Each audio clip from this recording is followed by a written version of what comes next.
Hey, what up, Dodgers Nation? Doug McCain here. You can follow me on Twitter and Instagram at DMac_LA. We've got a big Dodgers rumors update coming up in just a second. Trea Turner meeting with the Padres. Aaron Judge, Justin Verlander coming up in just a second. But quick reminder for all latest Dodgers news and rumors all off-season long. Be sure to hit that subscribe button, hit that notification bell, and if you want to see us post even more Dodgers content, smash that like button.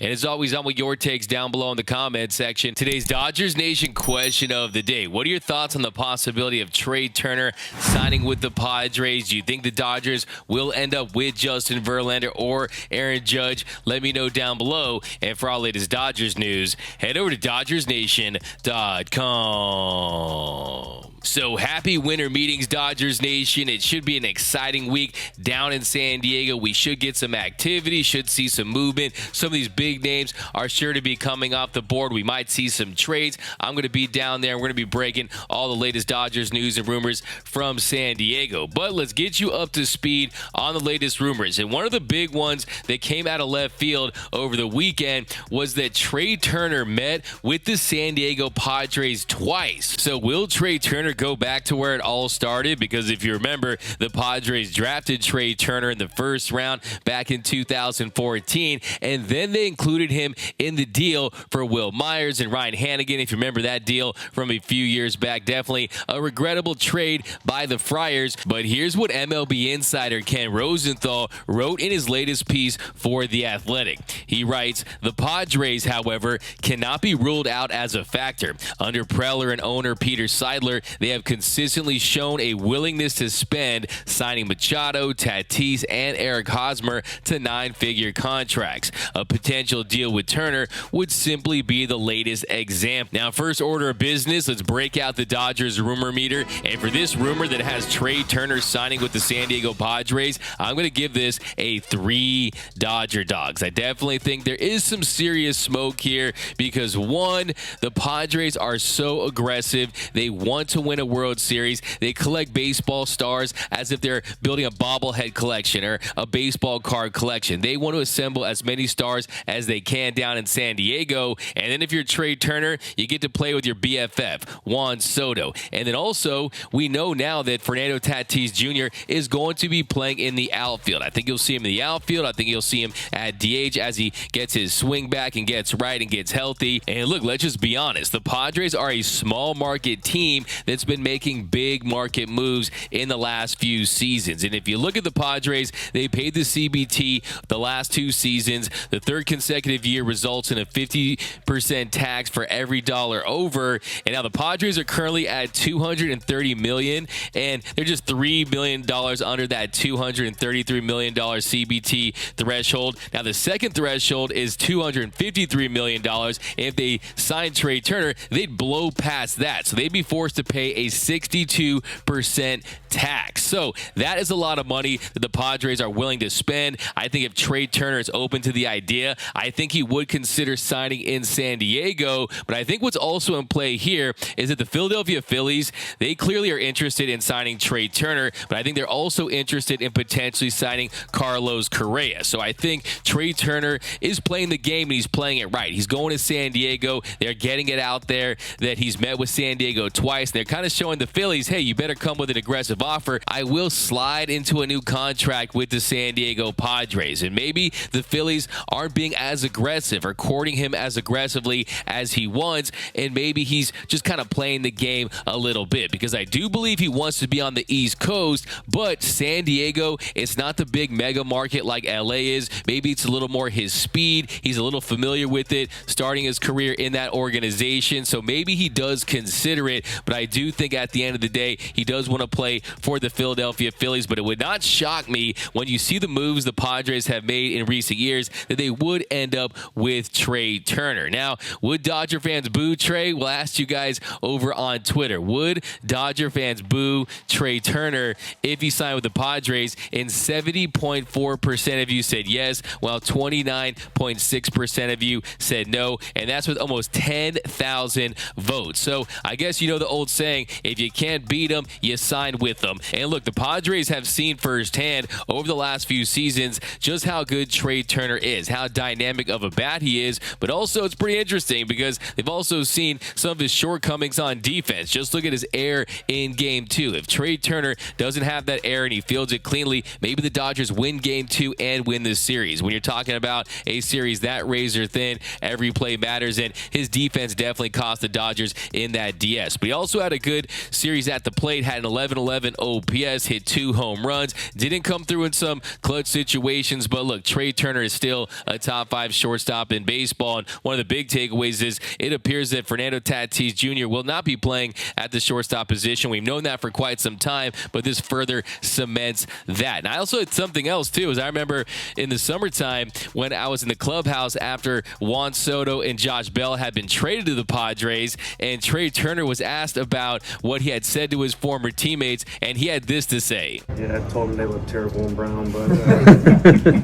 So, of course, he said that they look terrible in brown. Maybe he thinks he would look better in brown. And look, when it comes to free agency, the only color that matters is green. Don't kid yourself, okay? And then a little quick update on the starting pitcher front. The Dodgers are clearly in the market for an ace frontline starter. They were linked to Jacob DeGrom. And what I tell you, I sat right here and I said that it was going to be a Mets versus Rangers battle, and it turns out the Rangers won that war. He ends up signing with Texas on a 5-year, $185 million deal. It's a very interesting contract. If he gets injured, you take some money away. If he performs, that contract could be as high as $220 million for Jacob DeGrom. So when you consider his injury history, that is a bigger bag than anyone had expected for Jacob DeGrom. When you consider his age, when you consider all the issues he's had staying on the mound, he's made just 26 starts over the last 2 seasons. I did not anticipate him getting a bag that big. But hey, this is the same franchise that gave Corey Seager a 10-year, $325 million deal. They're spending money like drunk sailors down in Texas. So, yeah, he's a big attraction, and if he's right, he's the best pitcher on the planet. So let's hope that he stays healthy because that's what's great for baseball. But it's a domino, and the domino here is that DeGrom's on the Rangers, so what does that mean for the Mets? Because the Mets are going to want another frontline starter, and what I said that if DeGrom signs with the Rangers, then the Mets become the favorites to sign Justin Verlander, and I think that's exactly what's going to happen. I predict that Justin Verlander will sign with the New York Mets. He'll rejoin his old buddy Max Scherzer from their Detroit days, and they'll form the Ace-RP rotation, and I think the Mets are going to give him something similar to Max Scherzer, maybe a little less, 3 years, $120 million, maybe when you consider the fact he will be 40. Max Scherzer was younger, and I've heard the Dodgers, they do not want to give him the length. They do not want to give him 3 years. They're really reluctant for 2 years. They really want to give him a massive 1-year deal, and you consider the Dodgers, they want to maintain that flexibility. They will hopefully be getting Walker Buehler back at the end of next season. Dave Roberts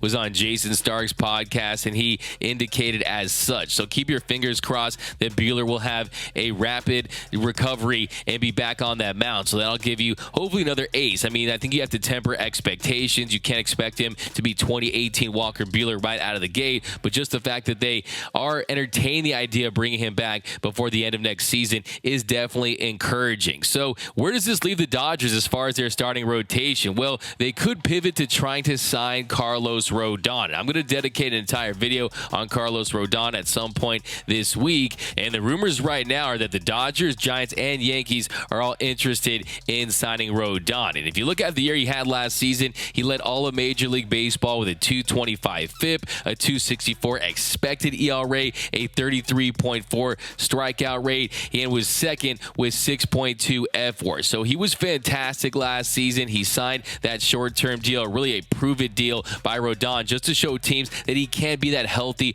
workhorse, that he has put these injuries behind him. And look, last season, the Dodgers made an offer to Rodon, and he ended up signing with the Giants because they offered him a little bit of a sweeter deal that included that player option. So there was a lot of hype about Rodon for his entire career. He was the number 3 pick out of NC State, but he dealt with those shoulder injuries, but he has realized his potential as that frontline ace-level starter. And I also think the Mets could be involved with Rodon, too. Don't forget about the Mets for Rodon. But when you look at the deal he's going to be after, he's going to be looking for a 5-year deal, something in the $130 to $140 million range. range. And the Dodgers, they've told us that they don't love giving out those big multi-year deals for frontline starters, especially more than 3 years. If you're not Clayton Kershaw, then you're probably not going to get that deal. That's what this front office has shown us for the most part, but there have been some exceptions. They did make Garrett Cole an offer of over $300 million, so I think for the right guy, they would be willing to spend. The only question is,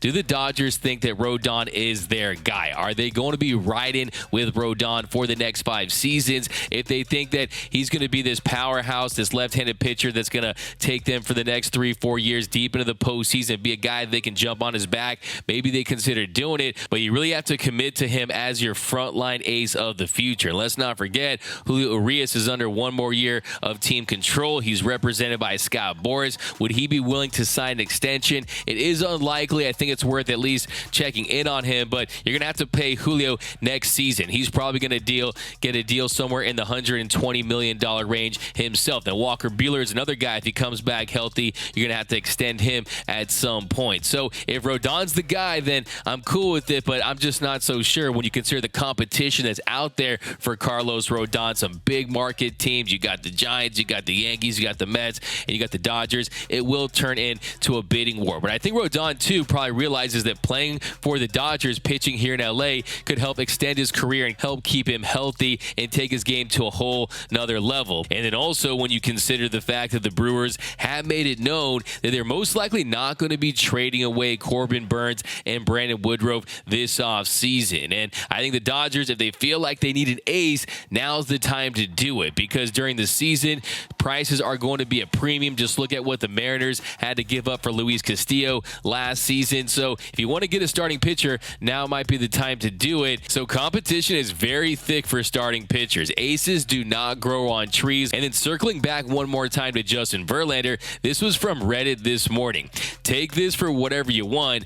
Justin Verlander and his wife, Kate Upton, sold their Beverly Hills, California home in May and bought a house in Jupiter, Florida, which just so happens to be the same town Max Scherzer lives in, by Brandon, the bald _ over on Dodgers Reddit. So look, that was back in May. I don't want to read too much into that, but if you want to really dig deep, there's a little detail, because we know that Max Scherzer, that's where he lives in the offseason. Jupiter, Florida. Must be a really nice place. I'm hearing all kinds of celebrities and athletes that live there. And then one quick update on Aaron Judge. The Athletics MLB insider Ken Rosenthal wrote, the Dodgers are believed to want Judge only on a short-term, high-dollar deal. So as we talked about a few weeks ago, the Dodgers reportedly offered him $214 million, and that's presumably on a 5-year deal, which would have given him a $42.8 million AAV, which would have made him the highest paid position player by AAV in baseball history. But what did we say a few weeks ago? Aaron Judge is not going to sign a short-term deal. It makes absolutely no sense. He will be turning 31 in late April of next season, and when you consider the monster year he put together, really the best platform season that we've ever seen, hit 62 home runs, had an 11-11 OPS, 131 RBI. I mean, he was fantastic last season, had a WAR close to 11, and if you're Aaron Judge, why wouldn't you cash in on that season? You have to get as many years, as much money as you can right now, because who knows what will happen in the future. So I still expect it to be a Yankees-Giants battle with him going back to the Pinstripes. The Pinstripes cannot lose Aaron Judge, but I wouldn't rule out the San Francisco Giants. But I don't think the Dodgers really are seriously in the mix for Aaron Judge unless they want to change their approach. If they want to change their mind and say, maybe we will offer him a 10-year deal somewhere in the $330 to $360 million range, or maybe a year less, something like that, maybe he would consider it.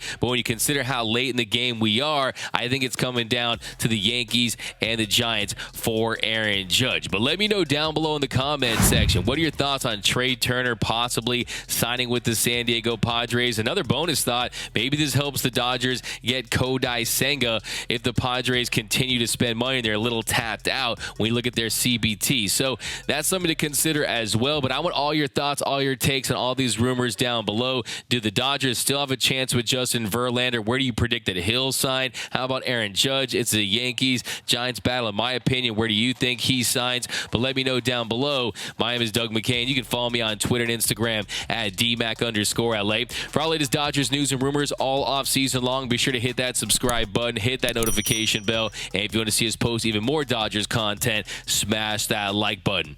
And until next time, think blue, bleed blue.